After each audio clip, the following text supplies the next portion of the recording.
오늘은 이 분노와 관련된 세 번째 설교로 이제 건강한 분노는 가능한가 이런 제목으로 이제 말씀을 전하려고 합니다. 사실 제가 이 분노라는 주제로 말씀을 전해야 되겠다 생각한 것은 두 가지 이유가 있는데요. 첫째로는 이 현실적인 문제입니다. 지금 우리 사회가 이 분노 사회라고 할 만큼 얼마나 많은 그 분노를 유발시키는 그런 사회인지 모릅니다. 그러다 보니까 이 분노의 문제는 뭐 피할 수 없는 실제적인 우리 삶의 문제이기 때문에 이제 믿는 자로서, 신앙인으로서 이 분노의 문제, 이 감정을 어떻게 처리해야 되는 것인가, 이런 것들을 좀 살펴보고 싶었고요. 그런가 하면은 제가 이 분노와 관련된 설교를 해야 되겠다 생각한 두 번째 이유는 보다 좀 더 근본적인 이유인데요. 이 기독교 역사적으로도 분노의 문제는 큰 주제였기 때문입니다. 기독교 역사에서 1500년 이상 전에 내려오고 있는 7가지 대죄, 아마 이 항목들을 들어보신 분이 많으실 텐데요. 뭐 예를 들면은 교만, 시기, 나태, 탐욕, 탐식, 정욕, 뭐 이런 것들로 이제 7가지 대죄가 구성이 되어 있는데, 이 7가지 대죄 목록에 이 분노라는 항목도 들어있다는 사실입니다. 그러니까 이 분노라는 것이 아주 기독교 역사 중에 이 신앙생활을 잘 유지하고 또 영적으로 성장하기 위해서 반드시 이 처리해야 되는 게 이 분노라는 감정이라는 겁니다.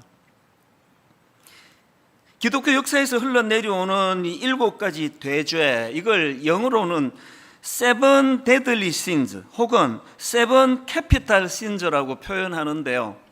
고신대 신은하 교수님 쓴 책에 보니까 여기 나와 있는 Seven Capital Sins라고 할 때 이 캐피탈은 라틴어로 카푸트라는 단어에서 나왔는데요. 이 단어는 머리라는 뜻을 가진 단어고, 그러니까 이제 왜 이런 표현을 썼냐 하니까 이 머리가 뭡니까? 어떤 것의 근원, 이것을 이제 드러내기 위하여 이런 표현을 썼다, 그런 글을 제가 읽었고요. 그러니까 이 7가지 머리가 되는 죄, 이런 표현의 의미는 모든 죄의 근원이 되기 때문이다. 그 중에 이 분노라는 감정이 들어있다는 거 아닙니까? 세븐 데드리 신즈라고 하는 표현도 심각한 것은 마찬가지 아니겠습니까? 이 7가지 죄악은 죽음에 이르게 할 정도로 치명적인 죄라는 그런 뜻을 갖고 있으니까, 여러분, 우리가 이 분노라는 감정을 잘 다스리는 것이 신앙생활에 얼마나 중요한가를 깨닫게 해주는 그런 내용 아니겠습니까? 그렇기 때문에 우리 내면에 도사리고 있는 이 분노의 감정, 이 문제를 잘 처리하지 않고는 영적인 성숙이나 성장은 없습니다. 이 절대 과언이 아닙니다. 그래서 제가 이제 오늘을 포함해서 3번에 걸쳐 이 분노와 관련된 말씀을 이제 전하고 있는데요. 근데 여러분, 여기서 한 가지 주의할 게 있습니다. 이런 설교를 계속 듣다 보면은 자칫 오해하기 쉬운 게, 예수 믿는 우리는 막 분노를 무조건 참아야 된다, 무조건 억눌러야 된다, 억제해야 된다, 이렇게 오해하기가 쉽다는 겁니다. 절대 그렇지 않습니다. 여러분 다 아시지만 성경에서 예수님께서 이 분노를 폭발하시는 장면이 뭐 여러 군데 나오지 않습니까? 마태복음 12장 34절에 보니까 막 예수님께서 막 그냥 분을 폭발하십니다. 독사의 자식들아, 너희는 악하니 어떻게 선한 말을 할 수 있겠느냐? 이는 마음에 가득한 것을 입으로 말함이라. 막 읽기만 해도 막 그분의 분노가 느껴지지 않습니까? 사도 바울도 마찬가지예요. 오늘 본문에서 지금 쏟아내는 이 분노의 감정을 포함해 가지고 읽다가 보면은 이 사도 바울도 참 이 분노를 표현하는 대목들이 나오는 것을 다 여러분 아실 것입니다. 제가 종종 예를 드는 구약의 인물 다윗도 마찬가지 아닙니까? 자기 힘만 믿고 하나님의 군대를 조롱하고 하나님을 없이 여기는 골리앗에 대하여 사도 바울이 분노를 억제했습니까? 분노를 폭발시킨 거 아닙니까? 어디 너 같은 것이 감히 여호와 하나님의 군대를 모독하느냐고. 그렇게 악한 것에 대한 그 분노의 발산이 그 어린애가 골리앗을 물리치는 에너지, 능력이 그 분노에서부터 공급되는 거 아니겠습니까? 그렇기 때문에 우리는 늘 이런 생각을 해야 됩니다. 하나님이 기뻐하지 않는, 또 성령님에 의해 통제되지 않는 악한 분노는 늘 그것을 물리치려고 애를 쓸 뿐만 아니라 그것과 동시에 정말로 필요한 선한 분노, 건강한 분노는 반드시 필요하다. 그런 분노는 절대 억제하면 안 된다. 그러니까 이런 내용들을 이제 오늘 제가 좀 다루고 싶은 겁니다. 근데 여러분, 이렇게 건강한 분노는 잘 드러내는 것이 중요하다는 말씀을 전하는 이 시점에서 우리 모두가 다 꼭 기억해야 될 게 하나 있는데요. 우리가 이렇게 그 선한 분노, 건강한 분노를 드러내는 것이 중요하다 할 때 우리가 가지고 있는 이 죄성으로 인한 약점이 있다는 꼭 기억해야 된다는 겁니다. 어떤 약점이 있습니까? 많이 있지만 제가 한 두 가지로 정리해 봤는데요. 우리가 이 거룩한 분노를 드러내기에 치명적인 약점이 뭐냐면, 죄성을 가진 우리는 우리 판단력이 정확하지 않다는 거예요. 늘 그 인식해야 됩니다. 마태복음 26장 7절에 보면은 한 여자가 매우 귀한 향유 한 옥합을 가지고 나와서 식사하시는 예수의 머리에 부으니, 이 내용 다 아실 거예요. 그런데 문제는 이 향유 한 옥합이 어마어마한 고가라는 거예요. 그냥 막 몇만 원 주고 산다면은 막 머리에도 붓고 발에도 붓고 뭐 그거 다 사랑의 표현인데, 뭐 제가 본 어떤 자료에는 이게 뭐 요즘으로 치면 한 2천만 원, 1,000만 원, 2천만 원 되는 큰 금액이라는 겁니다. 아니 이걸 머리에다 갖다 부으니까 모든 사람들이 보기에 이건 좀 과한 거 아닙니까? 그래서 이제 그 장면을 지켜보고 있던 그 제자들이 분노합니다. 8절과 9절입니다. 제자들이 보고 분개하여 이르되 무슨 의도로 이것을 허비하느냐, 이것을 비싼 값에 팔아 가난한 자들에게 줄 수 있었겠도다 하거늘. 너무나 맞는 이야기 아닙니까? 모두가 공감하는 이야기 아닙니까? 아마 오늘 저와 여러분이 그 현장에 있었다면 똑같은 생각을 했을 거예요. 저거 오바다, 저 여자가 정신이 나갔나? 아니 저 비싼 걸 어떻게 그 들이부어버리느냐고. 그걸 팔아가지고 가난한 사람들 위해 쓰면 얼마나 좋겠냐고. 이거는요 아무리 생각해도 옳은 생각이에요. 그게 조금의 잘못된 생각 없습니다. 그런데 놀랍게도 주님은 다르게 바라보고 있다는 겁니다. 그렇게 분노하는 제자들에 대하여 10절에서 예수님이 이렇게 말씀하십니다. 예수께서 아시고 그들에게 이르시되 너희가 어찌하여 이 여자를 괴롭게 하느냐, 그가 내게 좋은 일을 하였느니라. 뭐 이것에 대한 깊은 분석이 없어도요, 뭘 딱 깨달아야 됩니까? 죄성을 가진 우리는요, 이거 1 더하기 1이 2라는 것보다 이거 더 확실하게 이건 옳은 일이다, 이거 선한 분노 맞다 하는 일조차도 확신할 수 없는 겁니다. 죄성을 가진 우리는 전체를 종합적으로 볼 수 있는 눈이 없기 때문에 선한 분노를 표현해야 된다 그래가지고 막 됐다, 이제 막 오늘부터 그냥 막 나는 선한 분노를 발할 것이다, 거기에 위험이 있다는 사실입니다. 이거 항상 우리가 인식해야 되고요.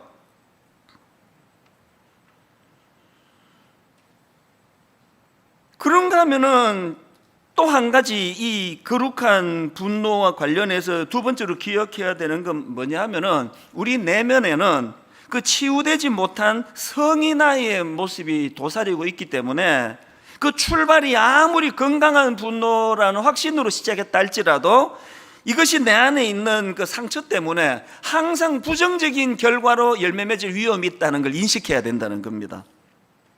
상담학에서 사용하는 이 성인아이라는 이 용어를 뭐 가끔 들으실 텐데요, 이 성인아이라는 건 글자 그대로입니다. 몸은 나이가 들어서 어른이 됐지만 정신적으로는 아직 어린아이 상태에 머물러 있어가지고 이 인간관계에 많은 어려움을 보이는 사람, 이 성인아이예요.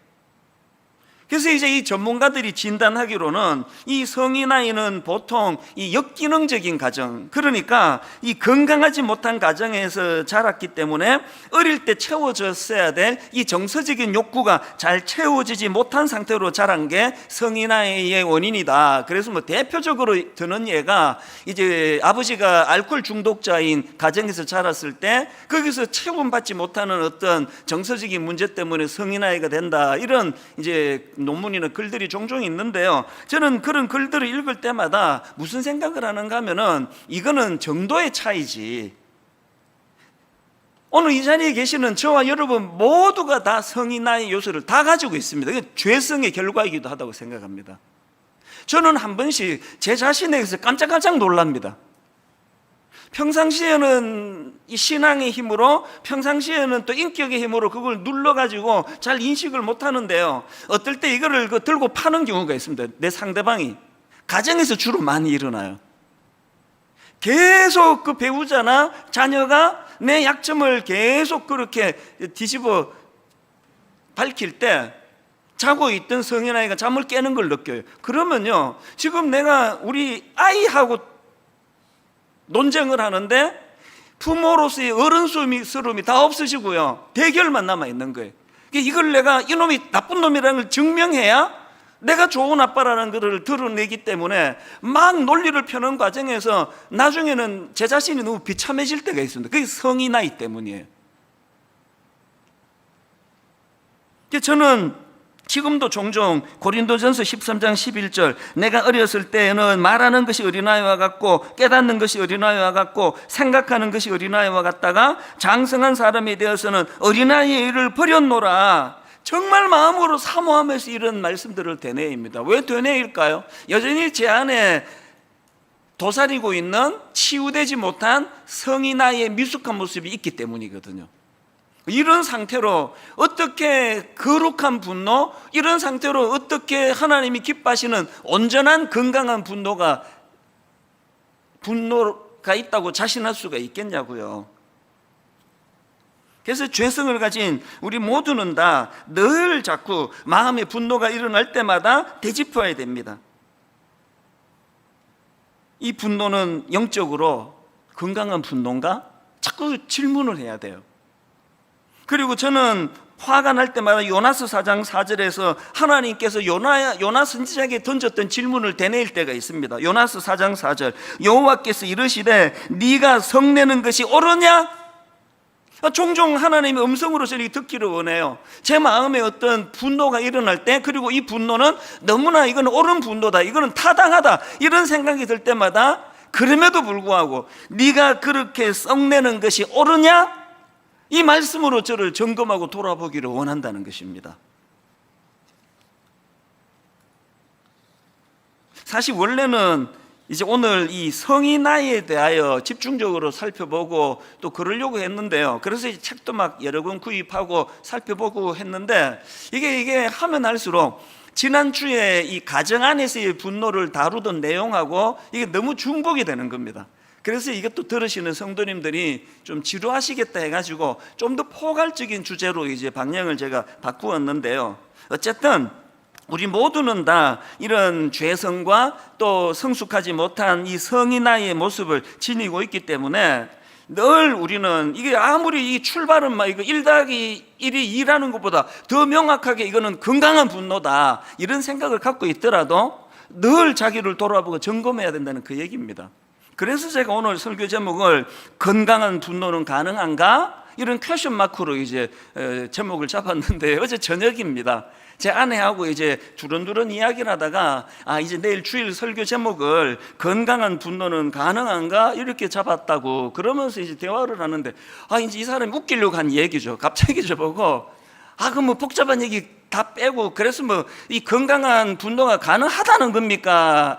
불가능하다는 겁니까? 그렇게 툭 질문을 던져가지고 그 얘기를 듣자마자 내 마음에 분노가 솟구쳐 올라가가지고 이건 지금 농담이에요.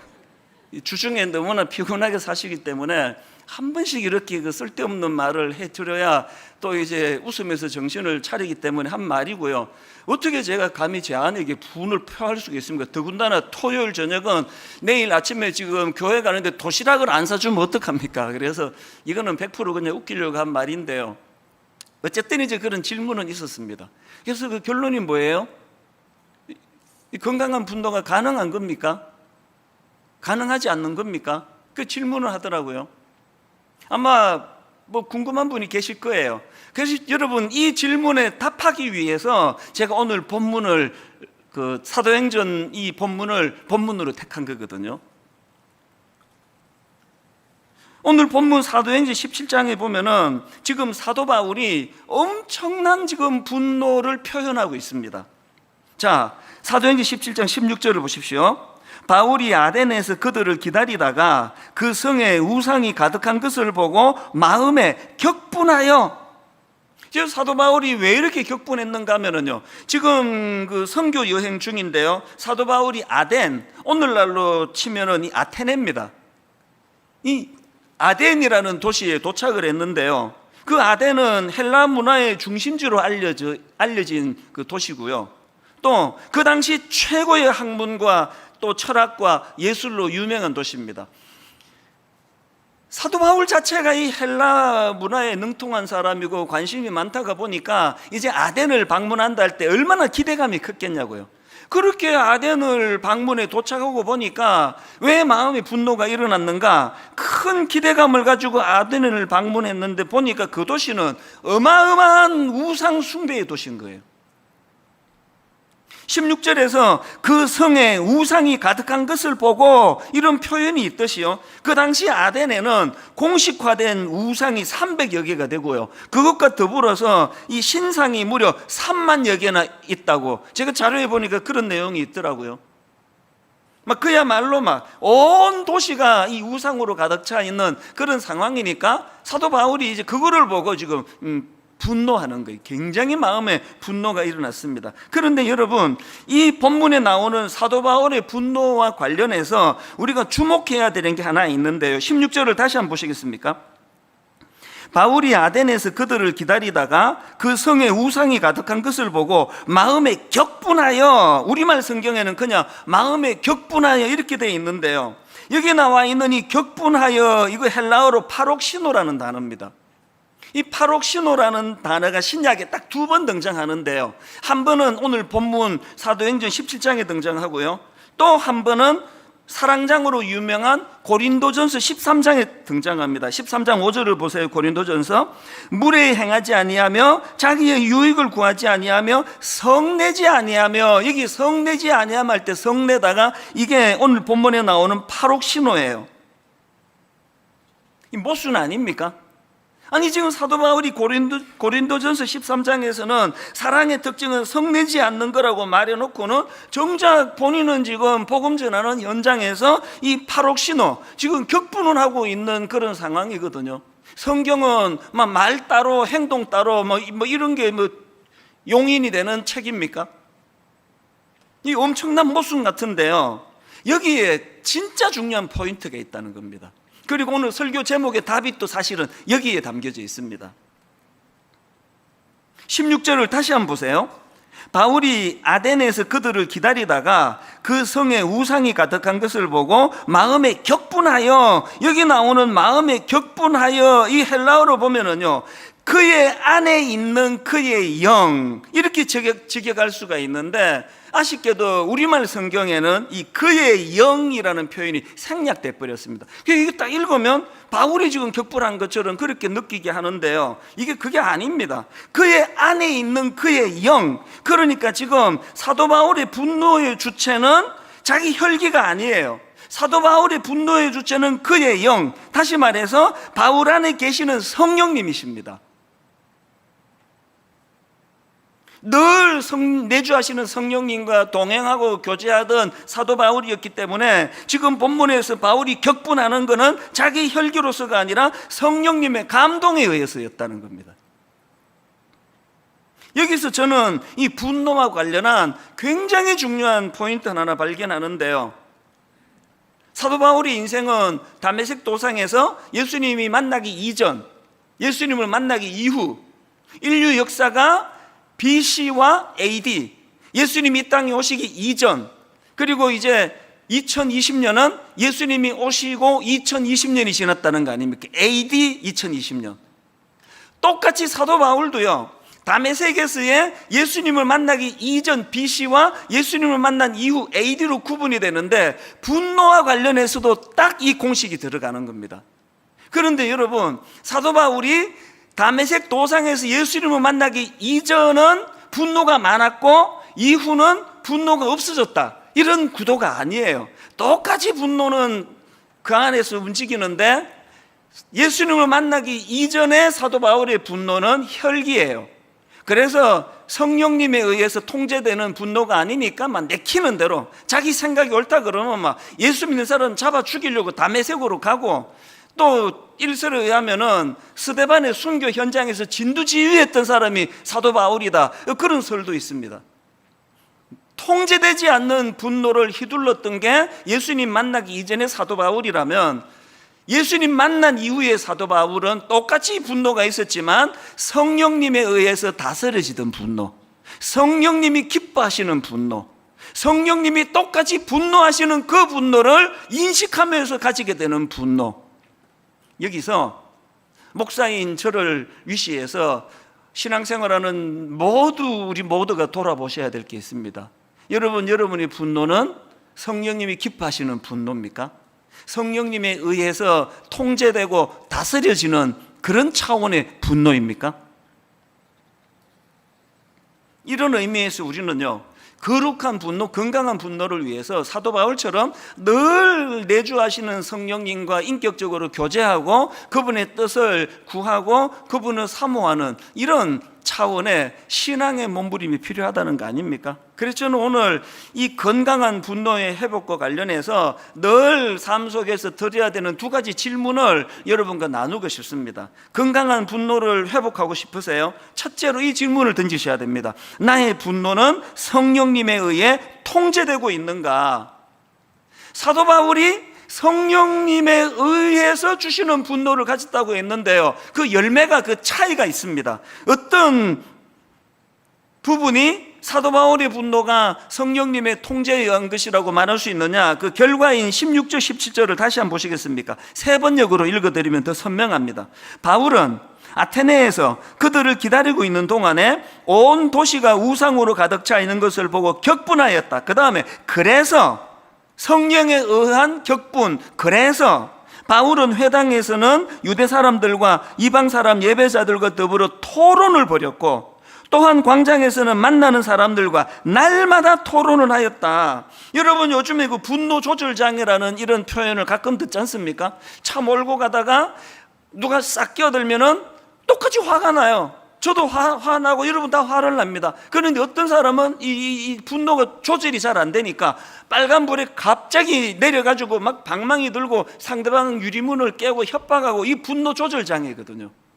사도 바울이 일으키고 있는 분노가 자기 어떤 저급한 본능 욕구가 아니라 성령의 인도하심으로부터 왔다는 것을 증명할 수 있는 게 뭡니까? 지금 사도 바울이 그 아덴이라는 도시의 우상을 보고 격분해가지고 혈기로 막 그것들을 때려 부시고 그 사람을 막 그거 만든 사람을 폭행하고 이렇게 흐르는 게 아니고 토론하는 거예요. 주의 복음을 전하는 겁니다.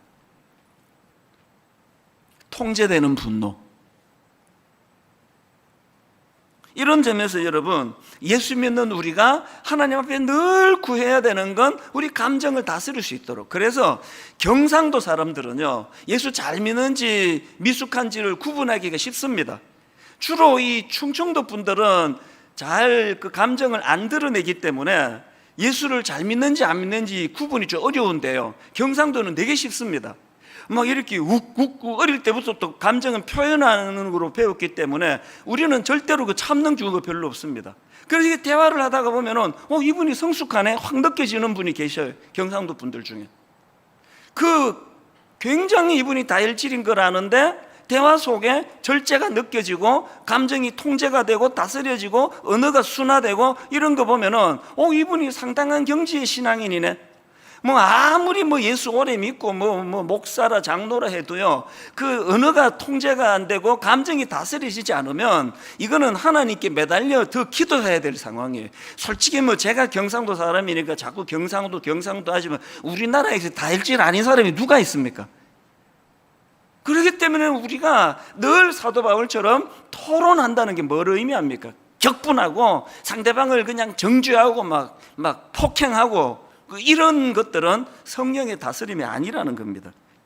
이런 점에서 우리는요 늘 한나에게서 배워야 되는 한 가지가 있는데, 사무엘상 1장 6절 7절을 보십시오. 여호와께서 그에게 임신하지 못하게 하심으로 그의 적수인 브닛나가 그를 심히 격분하게 하여 괴롭게 하더라. 매년 한나가 여호와의 집에 올라갈 때마다 남편이 그같이 하매 브닛나가 그를 격분시킴으로 그가 울고 먹지 아니하니. 어떤 상황인지 아시겠죠? 한나는 요즘 말로 하면은 난임이에요. 아기가 생기지 않아요. 이것도 괴로워 죽겠는데 그 연적인 브닛나가 그걸 가지고 막 계속 괴롭히는 거예요. 뭐 어떻게 괴롭혔는지는 모르겠지만 조롱을 했는지 비웃었는지, 그래서 막 이 여인이, 한나라는 여인이 못 견디는 겁니다. 그래서 마음에 막 격분이 올라오는데요, 이런 분노를 무엇으로 연결을 시킵니까? 한나는 바로 그 다음 10절을 보십시오. 한나가 마음이 괴로워서 여호와께 기도하고 통곡하며. 이게 한나의 위대함이에요. 누구나가 다 지금 브닛나 같은 여자들을 끼고 사는 게 인생 아닙니까? 항상 나를 괴롭히고 나를 조롱하고 나를 분노하게 만드는 그런 사람과 그런 상황에 노출되어 있는 우리 인생인데요, 한나처럼 그것을 기도로 연결시키고 있습니까? 그래서 아니 코로나19가 끝나고 요즘에 그 금요 기도회에 그렇게 참석률이 저조한 걸 보면서 이번에 막 분노의 문제가 다 해결이 되신 거예요. 마음에 분노가 일어나면 한나처럼 이거 지금 기도할 때다, 하나님께 매달릴 때다. 8월 달쯤에 이제 제가 가을에 그 집회들을 정리를 보통 하는데요, 이제 올해는 코로나19라고 하는 한 번도 못 겪어본 상황 속에서 이제 특별 새벽 부흥회도 준비해야 되고 새세면 축제도 준비해야 되니까 이번에는 유난히 이제 긴장하면서 준비했거든요. 어떤 교역자는 이제 뭐 새세면 축제를 안 하는 게 좋겠습니다, 이 상황에서 어떻게 뭐 전도가 되겠습니까? 이러는 교역자도 있고, 또 뭐 해야 된다는 교역자도 있고, 그런저런 생각들을 많이 저에게 피력하는데요, 당연히 해야죠. 그리고 저는 이번 특별 새벽 부흥회는 진짜 중요한, 교회로 못 나와서 뭐 이게 대충 끝날 게 아니거든요. 그래서 뭐 그냥 이 주제로도 생각했다가 저 주제로도 생각했다가 고민했는데, 지난주에 제가 주제로 확정했습니다. 이번 특별 새벽 부흥회 때는요 기도에 대해서 설교할 것입니다. 그것도 성경에 각종 어려움에 빠져 있을 때 어떤 기도가 터져 나왔고 그 기도가 어떻게 그 위기를 이겨냈는가를 지금 찾기 시작을 했거든요.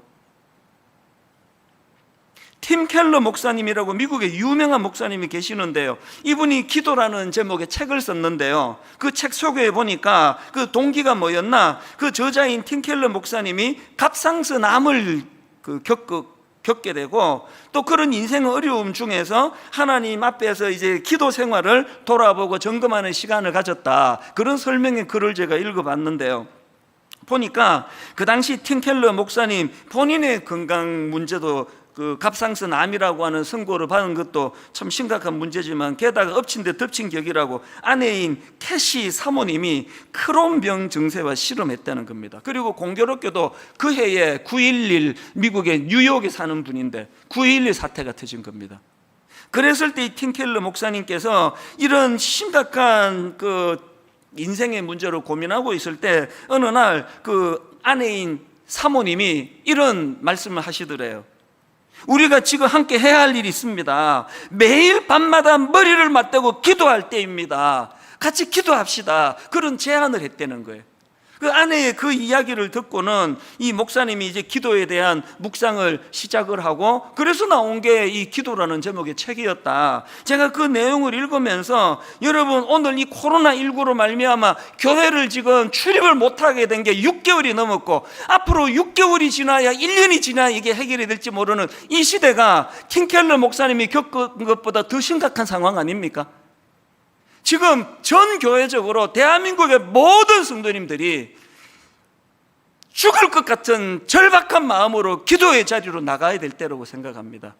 그래서 이 2학기 동안에 어떻게 각 가정의 삶의 자리에서 한나처럼, 하나님, 아기가 생기지 않는 것도 죽을 것 같은 고통인데 대적하는 브닛나가 날마다 나를 조롱하기 때문에 내가 분노가 솟구쳐 오르는데 이 문제를 가지고 주님 앞으로 나가기를 원합니다. 여러분의 분노는 사도 바울처럼 성령님에 의해서 다스림을 받고 있습니까? 다스림을 받기를 원하십니까? 기도의 자리로 나가셔야 된다는 겁니다. 그런가 하면 두 번째로 여러분 이 거룩한 분노를 회복하기 위한 질문이 하나 더 있습니다. 나의 분노는 선한 열매로 나타나고 있는가? 여러분, 제가 아까 사도 바울이 그 성령님의 다스림에 의해서 생긴 분노라고 말씀드렸는데요, 이런 분노는 어떤 결과를 가져다 주느냐? 선한 열매를 맺는다는 겁니다. 18절을 보실 본문, 어떤 에피쿠로스와 스토아 철학자들도 바울과 쟁론할세 어떤 사람은 이르되 이 말쟁이가 무슨 말을 하고자 하느냐 하고, 어떤 사람은 이르되 이방신들을 전하는 사람인가 보다 하니, 그 다음 보세요. 이는 바울이 예수와 부활을 전하기 때문이러라. 사도 바울은 아덴이라는 우상이 만연한 도시를 보면서 성령님이 주시는 분노가 일어났고, 그 분노는 거룩한 열매를 맺었다는 거예요. 복음을 전하는, 예수 그리스도의 십자가를 전하는, 너희들이 뭐 철학적으로 똑똑하다, 문화적으로 발달했다 그러지만 부활하신 주 예수 그리스도를 모르기 때문에 이런 어리석은 짓을 하게 됐다, 이거를 전하는 계기가 됐다는 것입니다. 저는 한나에 대해서 이번 주에 쭉 살펴보면서 놀라운 깨달음 하나 얻었는데요, 한나가 그 대적하는 번인나로 말미암아 나님 아기가 생기지 않는 그 상황을 수치로 몰고 가는 이것을, 분노가 일어날 때 그 분노를 주님 앞으로 가져갔다고 말씀드렸는데요, 그랬더니 놀라운 건강한 열매가 하나 생겨났습니다. 여러분, 한나의 분노를 주님 앞에 기도하는 것으로 가져갔더니 놀랍게도 그 한나의 분노가 한 시대를 살리는 인물 사무엘을 배출시키는 열매가 있더라는 것입니다. 저는 최근에 어떤 목사님이 이제 책 한 권을 추천해 줘가지고 구입해서 읽다가요, 너무 괴로워가지고 절반도 못 읽고 닫았습니다. 왜 그러냐 하니까요, 그 책이 일종의 수기인데요, 여성이 쓴 책입니다. 젊은 여성이 썼는데 왜 내가 읽는데 마음에 고통이 일어났냐 하니까, 초등학교 5학년 어린 나이 때부터 자기 아버지한테 무려 9년 동안의 성적인 학대를 당하고 각종 폭력에 시달려온 이야기를 담고 있는 내용이에요. 그리고 그거를 읽는데 막 너무나 마음에 고통이 일어났던 이유는, 그렇게 한 아버지가 목사라는 게, 목사. 사실 제가 그 책을 읽는 동안에 우리 집 애들이 볼까봐, 책장 위에 있는 거 보고 이거 읽을까봐 내가 숨기면서 제가 그 책을 읽었습니다. 아이들이 시험에 들까봐. 이게 지금 이 타락한 이 시대에 너무 가슴 아픈 현실이기 때문에 읽다가 너무 마음이 괴로워서 중간에 포기하고 덮었습니다.